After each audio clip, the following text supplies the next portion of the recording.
Good. Perfect. Good morning. Quick check. Do you hear me well? Perfect. Good.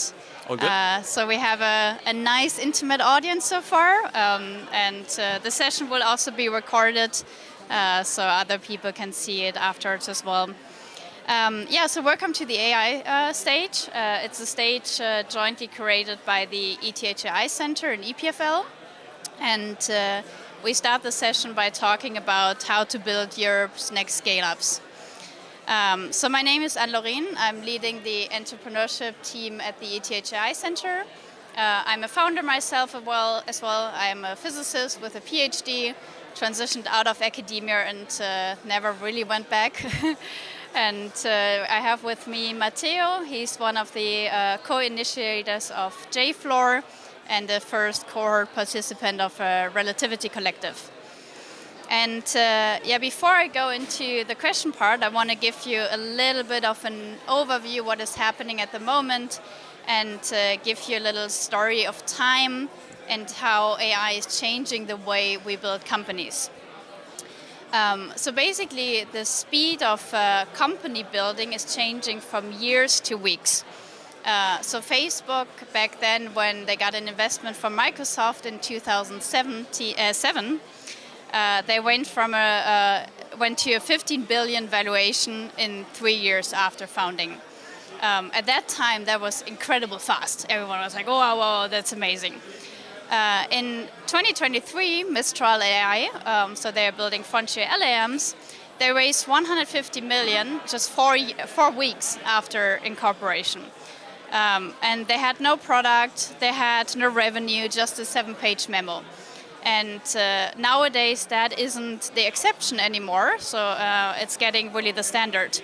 And this is basically because we have AI tools now available. Looking at a bit more examples, so a lot of these companies go from $0 to $1 billion in just a month. For example, Cursor, a San Francisco-based company, in 2022, they went from 10 billion to 30 billion in evaluation in just 5 months. So that is incredibly fast. But we also don't always see that in the US. It also is happening nowadays in Europe. So for example, Lovable, one of our favorite tools for building apps and websites, based in Stockholm in November 2024, they went from 0 to 200 million annual recurrent revenue in just 12 months. So that is also very, very impressive. Last but not least, Black Forest Lab, a company from Germany, Freiburg. They are building, for example, the Flux model, which is an image generation tool. They went to evaluation of 3.2 billion in just 16 months. So also quite impressive.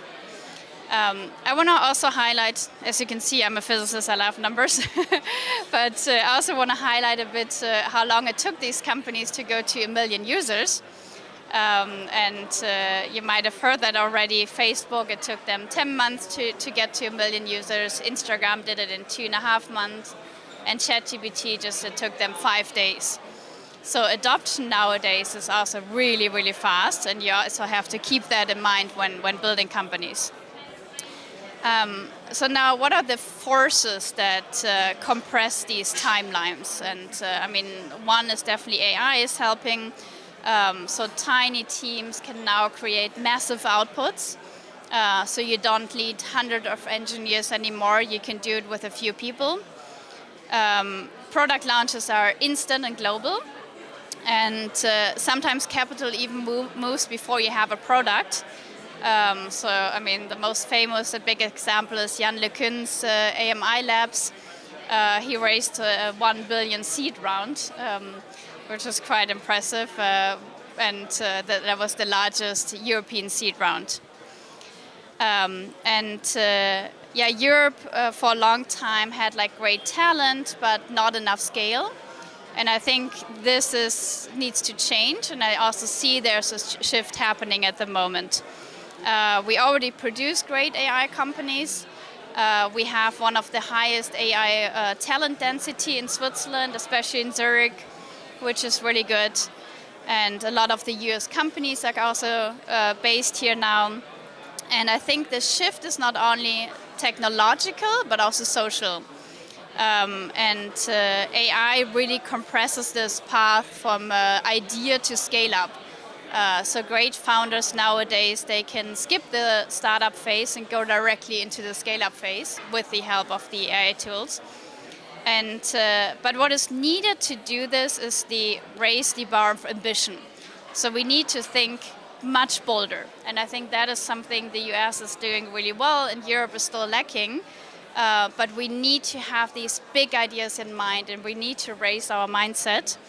And I think that grows with proximity. So if you put a lot of great people into one room, then these things can happen.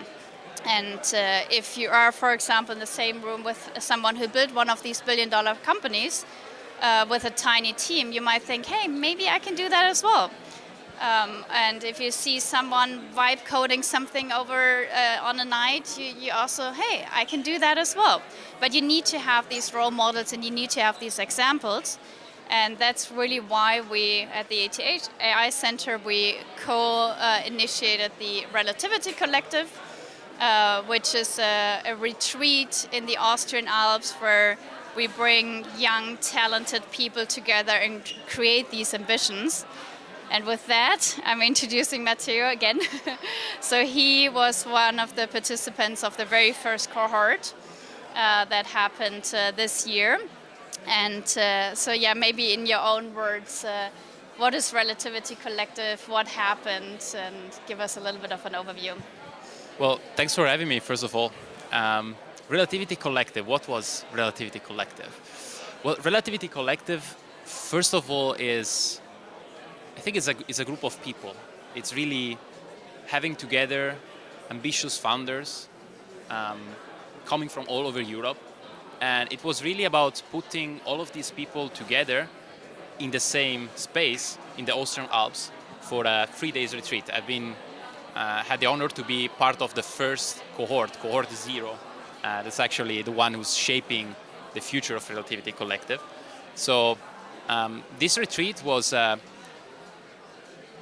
great moment of connecting with people that came from different ecosystems, from different parts of Europe, and really being there in the moment to create genuine human connections between people. And I think that's the most valuable thing of the whole experience. And what was different, let's say, from like a traditional retreat you see, or like an accelerator program? How was it different? Like completely different. Mm-hmm. I think in 2 ways. If we think maybe at the accelerator, like an accelerator perspective, right? I feel like that when you go into an accelerator, you are there, you join with a co-founder or without a co-founder. You go there, of course, with a goal. The goal is, I start a company, start a venture. And of course, different accelerators have different end goals for different stages, right? Relativity Collective was not really about that. Relativity Collective was, hey, let's put people from different ecosystems in the same room. Let's make it happen. Let's see what happens. We don't need to have companies at the end of the retreat. We actually don't need to have companies from these people that work together in 1 year, 2 years. If it happens, it's going to happen naturally. We focus on the human connections, and the program, the retreat, was about that. We focus on the human connections between the people. And then, guess what? If you put the right people with the right ambitions and the right talent in the same room, and you connect them together, things are going to happen. And regarding instead the networking part, so maybe if you think more about like traditional networking events, right? I think the big difference there is that often when you participate to networking events or retreats, you kind of like stay at a surface level. So you often present the best version of yourself. So of course you are there, you're with other talented and great people. You want to show that you are also talented, exceptional, right? So you always tell the good parts, right? Relativity Collective was not about that, because the concept is, hey, let's create human connections.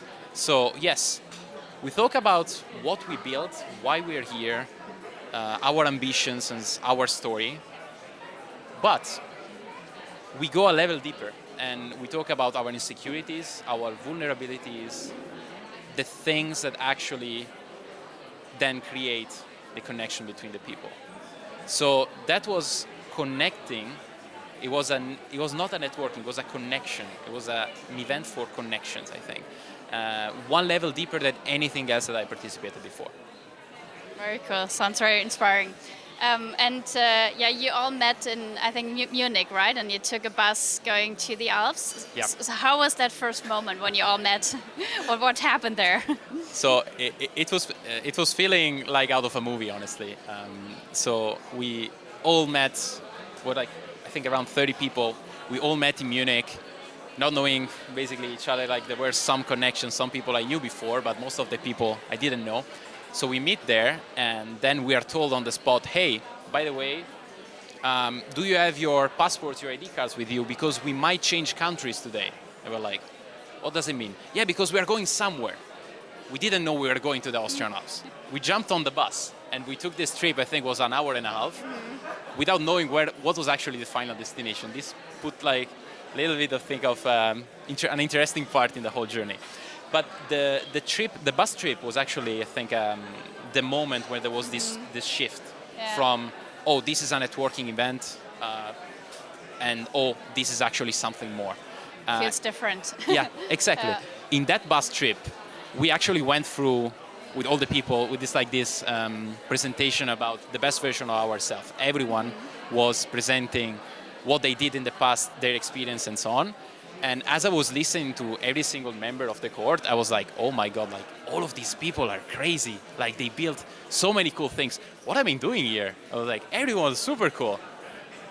So that's this best version of ourselves that goes into the whole journey. Everyone presents themselves in the best way. Then we go actually to the spot. We reach the spot and we have the first collective session. And that's the moment where we're actually told, hey guys, this is what you usually do at all of the events you've been to. You show the best version of yourself. Now just remove a layer and go deeper and try to be open and vulnerable with the people that are around you to show actually your true version of yourself and create a connection. That was part, I think, the bus trip, and then the other part was what really set the tone to the whole experience. Yeah. So it wasn't about ego, but really what was behind and creating those special connections. I think, honestly, it's about openness and vulnerability that really bring the connections alive. And it's something that I think we do socially. Like when we are with our friends, when we are, maybe over a beer at a bar, we do this with the people that are close to each other. I think in business, this is done less, right? Like we always try to show this more rigid version, right? Like this, the best version, like the perfect, polished version of ourselves. The moment you take out that perspective, things change, and then you end up connecting with these people at a different level, which means that then in the future you have more opportunities to collaborate, to work together, to visit these people around Europe, yes, and only good things can happen from there. Very cool. And you mentioned great people in one room. You're one example as well. And what was this one moment or like a story you heard from another person that really, where you were like, oh, that's incredible. Like I want to be like that person, or like where you. Yeah, I think there's many stories that I heard during the whole experience. Yeah. But I think there's a story of a founder that gave me a different perspective, left me with a different perspective about ambition and clarity. So it's a founder who's working on the space tech. A good friend of mine, Tammai. He's working in space tech. His whole career, from the educational standpoint, from the education to the internships he did, to his passions, talks about what he wants to build. And now he's pursuing that dream. He's now working in that direction with his own venture, with his own idea. And I think the level of ambition and clarity that he has is impressive. And But this is just an example. Honestly, everyone in that cohort, everyone in this cohort has, I think, very clear goals, very clear ambition, but it's not ego. It's not about ego, I want to be the greatest. It's really about, I want to have this impact in the world. It's human. It's human. And so after spending these 3 days in the Alps, Yeah. so what shifted for you? Like what shifted in your mind? What shifted in the way you do things? Yeah. I think the biggest thing that I got out of this whole experience was about the fact that we are in this in our world, right? We all live in our own bubble, I would say, right? And we often don't connect with people that are from other ecosystems that much, right? What left me after this experience was that actually there's a lot of gold, a lot of hidden gems around Europe, right? And there's a lot that is not known. There's a lot of people and communities and ecosystems that are scattered around Europe, and we don't connect with them. We don't create, we don't have the bridges right now. These initiatives like Relativity Collective, right, put also in perspective with JFloor as well, show that we can really create connections between these communities, and that's actually what can give us the power in Europe to really have more meaningful connections and more meaningful business in Europe, I think. So this perspective of look around, visit other cities, connect with people in other cities through, for example, these programs. And learn from that, and learn from the different cultures, from different perspectives that people have from their own ecosystem, from their own bubble. And yeah, that's very, very good. And Relativity, I mean, it's not just a 3-day retreat. There's the time afterwards as well. What happened there? 100%. Like the retreat is the start, right?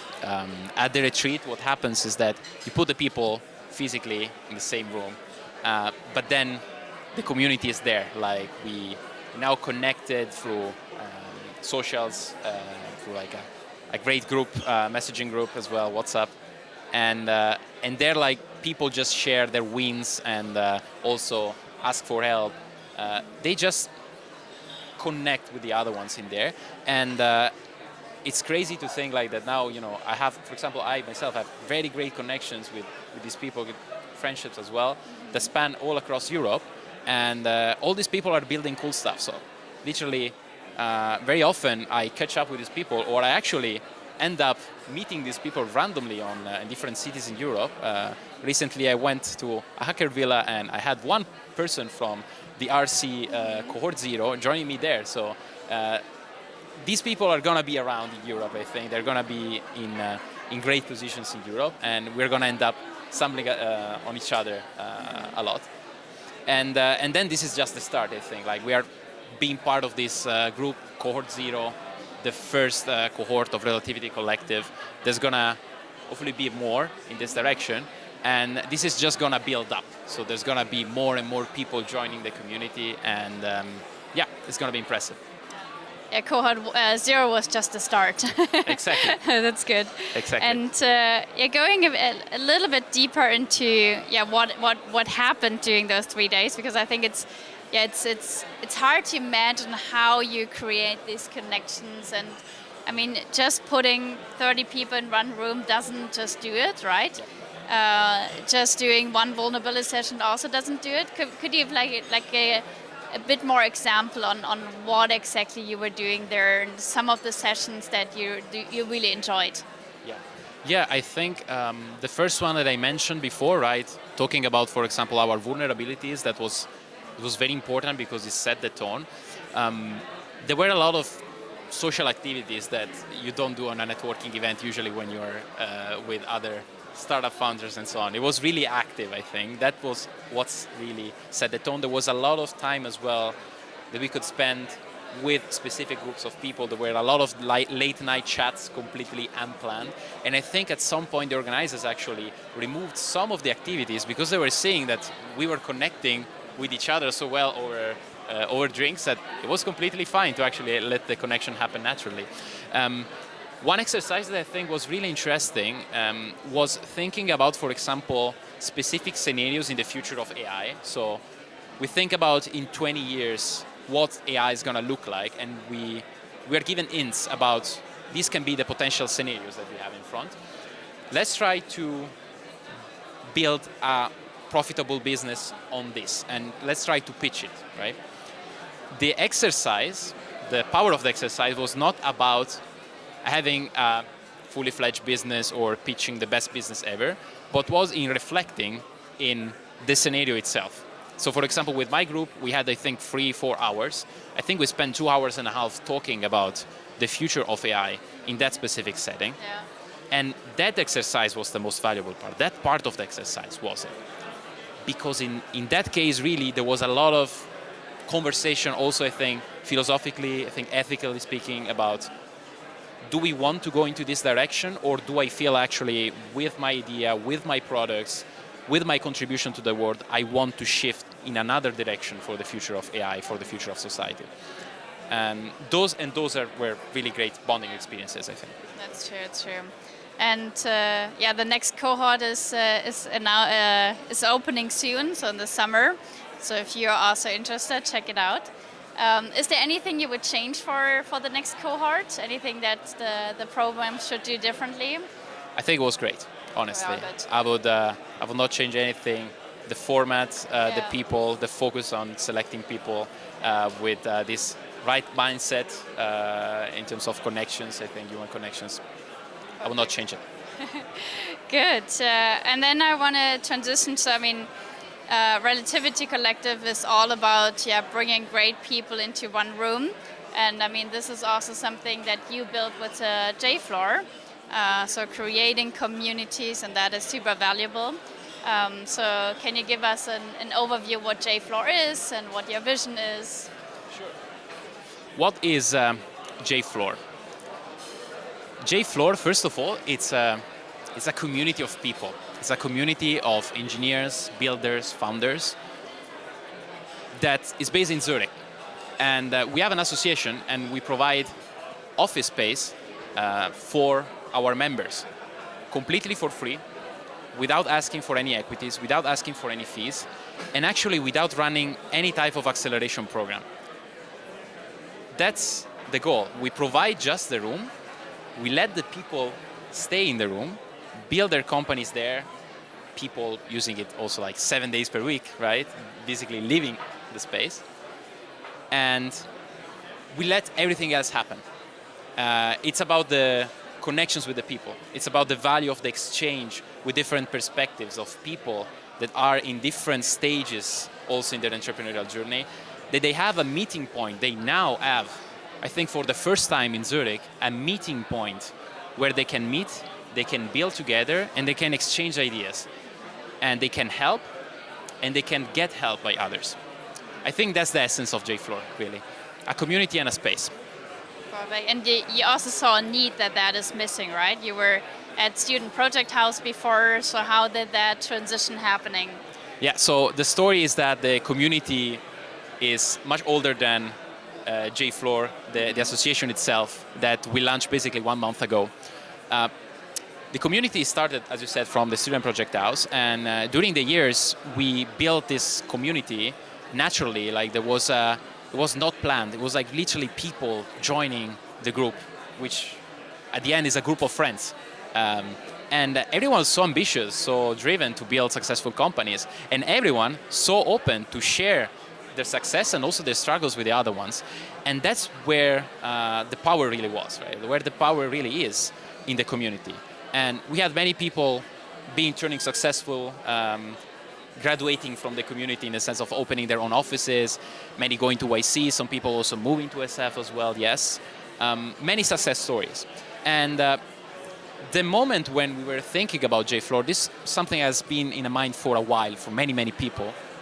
And it was about, hey, let's create a space where really this community can grow. This community can expand outside of the current position, of the current space that we are at, and let's make it open for everyone in the ecosystem of Zurich, I think. And this is why we started it. And the need that we felt we had in that moment was to create a point of interchange, a point of exchange, where people coming from, for example, different ecosystems, think about the ETH AI Center, think about the Student Project House, think about other acceleration programs that are there in Zurich, and there are so many, right? A point of exchange where these people can meet, a point of passage, right? When there's people that maybe just students exiting from ETH, or maybe some people that are actually more seniors, and for example in Google, Meta, or other companies, they're building something on the side. People, more seasoned entrepreneurs as well, why not? That they have experiences, they're building something completely new. These are actually personas, people that we have in our community, right? They have a point of where they can meet and they can exchange without having something that is asked to them, apart from being just open, right? Without having a program that forces you to create teams, to create bonds, to create products. No, it's basically about the same concept that on a European scale happened with Relativity Collective, but we do it with a space that is always there, 24/7, for the people, and putting the people in the same room and letting the magic happen, I truly believe, is the way to build successful companies. Also, a fun fact about the name of J-Floor. SPH, the Student Project House, had a J-Floor as well. So that was the analogy. And ETH Zurich, they have a weird numbering with the floors. Oh, yeah. So it starts by the lowest basement, that is A, and then it goes up. So it depends how many floors of basement the building has. So ground floor is not always B or C or D. It can change, which is really weird. Exactly. And the AI Center is sitting in the Andreasturm in Oerlikon. We're on the 19th floor, which is X. Oh, wow. So we're on the X floor. And also fun fact, the 19th floor is... A is the first letter on the alphabet, and the 9th letter is I, so AI, which matches perfectly. Right. What happens if you end up finishing the letters in the alphabet? Yeah. Like if the building is too tall, right? Yeah, exactly. I mean, and that's why I think it goes X, Y. I think it goes until Z. Ah, okay. So they were lucky. It's all planned. It's all planned. I don't know what happened afterwards, but I think they have a concept. They will probably go with AA. Exactly. Right. Yeah. So who's in the room when you walk into J-Floor? What can I expect when I enter the room? Oh, wow. A lot of things. It changes every day, honestly. I think the people that you find are very, very different. There's people that just exited university, just finished universities, and now they're building something new. There's people with already their company. Maybe some people with small teams as well that are maybe now applying to some accelerators or programs. There's people who are actually part of programs and they come there to share their knowledge or to share their experience, right? Then there's more seasoned entrepreneurs, maybe second-time founders, maybe already had an exit and now they're looking for something new, they're exploring something as well. So a lot of founders, I talked about founders, talk about people that are building companies, and then there's what I love to define as builders. The builders are people that maybe they are not actively right now building a company, but they're exploring things on the side. Think about the example I made before. We have, some people maybe from bigger companies that have exceptional talent, people from Meta, Google, and so on, Microsoft, etc. They have their normal job during the day, right? But then during weekends, they actually come and hack around in the space, right? And they're building their side project. Maybe it's not even something that for now, maybe they don't plan to be commercial, right? But they build, they hack around. And this is like what makes really the space so live. And I think in terms of when you walk in, what can you expect as the experience? I think now, first of all, one of the most iconic places that we have in our space is the coffee machines. So we have these coffee machines that we strategically place in one of the corridors where a lot of people get in and out. And it's crazy because there's always someone there chatting. Like the coffee machine is actually becoming the place where the real value exchange happens. People bond so much over a coffee. And actually, that's one of the powers of JFloor as well. Like we organize events. We also have like some dinners, maybe with investors, with our sponsors and partners and so on. Yes, we plan to organize events, but the real value doesn't come from these events. Comes from the coffee that you exchange daily with these people, and you can see actually the connections that happen there. And every time we have lunch together, there's new people because the space continue have more and more people joining, right? And every single time you come out from one of these sessions with something new, with a new idea, with a new perspective. I think, and that's the value. That's the value of JFloor. You should put a white wall next to the coffee machine, because then you can sketch out ideas and stuff. Right. We're trying to think where to put it. Actually, the coffee machines might be a nice spot. Because if that is the place where the ideas happen, then exactly. Yeah. Cool. And so last question on JFloor, where do you see it going in like 2 to 3 years? What is your vision for it? Yeah, that's a great question. So it's also fairly new, right? Exactly, exactly. I think it's a great question, but I have a clear vision for what success can look like for JFloor, honestly, and for these initiatives. So first of all, if we also kind of put in the picture Relativity Collective, right? I believe it's always all about the people. It's about the people, all about the people that you have in a room, right? And the people that you connect together. So if we think about the perspective, I love to think in this way as JFloor as a local chapter of something bigger, of an European ecosystem. We are building something in Zurich for people that are now in Zurich, right? Because we are anchored to a space. The community expands much broader because we have people in SF, people in China, and so on. Yes, we are anchored, but we are anchored at this space, right? We have to expand outside of the ecosystem of Zurich, and we're already doing that. We're already trying to partner with other associations around Europe, right? And this is where initiatives like Relativity Collective show their power, right? For me, the thing that we need in terms to have success as JFloor, I would say, but in general as Europe, as an ecosystem, is to try to interconnect all of these local chapters. So I'm talking about, yes, JFloor in Zurich, then is there a JFloor in Munich, right? Is there a JFloor equivalent in Stockholm and so on, right? Let's try to interconnect, to create bonds in the ecosystem, to create a network where if I am a founder from Stockholm and I'm going to Zurich, I know where to go. Because I know that at JFloor, I found talented, ambitious founders that think like me. And I'm immediately immersed into the ecosystem. And one of the success metrics for me is we're gonna actually be able to create this network with associations and communities around. And the other one, for me, it's about, let's think 2, 3, but also like 5 years, right? Now we have a lot of people that are early stage, some people, like people raising and so on, yes.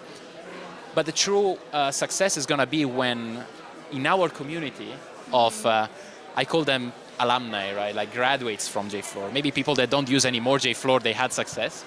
We're gonna have people that are gonna be great examples, maybe creating a successful company like a unicorn, right? Or raising Series A, Series B, and so on.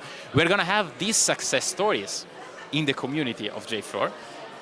And these people are gonna be there. These people are gonna be natural mentors and of the younger generation. Creating this bridge between generations of entrepreneurs, I think is gonna be great. And on a final note as well, it's gonna be about the success stories. I think one thing that we need in Zurich is a success story. Is success stories of a company. Think about what is happening in the Nordics, right? Think about Lovable, for example, right? There's a success stories out there that everyone knows, right? We need something like that in Zurich, but we need to talk about that. We need a place where people share about this journey, right? And I think JFloor, the community of JFloor, can be that place. Can be the place where success stories are shared and actually success stories are born. Very good closure as well. And I'm excited to see the next unicorn out of JFloor. Or at least Eric. Yeah, me too as well. Cool. I want to close with a quick rapid fire round. And so what is your most used AI tool at the moment? Oh, Cloud Code. I'm an engineer myself, so Yeah. Cloud Code 100%. And what is your favorite AI company at the moment? Oh wow, okay, that's I think Cognition. It's company is building Devin right now. It's like an AI software engineer. I think we have a lot to learn from them. Mostly like from the perspective of AI is not the end of the product, but it's part of the whole ecosystem. They're building really nice integrations. Again, being a software engineer, I love when the developer experience is nice, and I feel like I'm working with a human, not with an AI. So I think they're doing a very good job in terms of user experience and developer experience there. Yeah, it's about the whole ecosystem they're building. Yeah. And favorite newsletter? Definitely follow the gradient. And favorite podcast? Follow the gradient as well. Follow the gradient.io. Really recommended. Great podcast from newsletter and podcast from Melanie. Yeah, Melanie is the co-director of the AI Center. Yeah. And one book you would give every founder that is a must read. Start with Why by Simon Sinek. Yeah. Yeah. That's a good one. I also really like mindset. It's really about getting your mindset to a right stage, and goes along the lines with Relativity Collective as well. Right. Recommended to you. And lastly, boldest prediction about AI in the next 5 years. Oh, I love this. I think the ratio between agents and human employees in companies is going to be 50-1.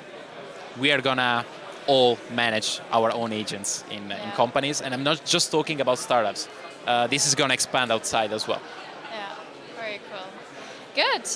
First of all, thank you, Matteo. I want to open the floor to the audience as well, if there are any questions. I think we have a microphone somewhere. Yep. And if not, I will close with one more question for you, a bit of a fun one. So if you could pick any person, alive or dead, you want to have dinner with, who would it be, and what would you like to talk to that person? Oh wow, that's actually a fun question. It's hard to pick, actually. I think founder. Yeah. Engineer. I'm thinking about like successful founders from Europe. Maybe Daniel Ek from Spotify is one that comes to my mind right now. Yeah. You know? Because I think that people that start from Europe and they made it from Europe, they went through many things, right? They have a lot of stories to share. And I think definitely that could be. I would have a lot of questions for him, definitely.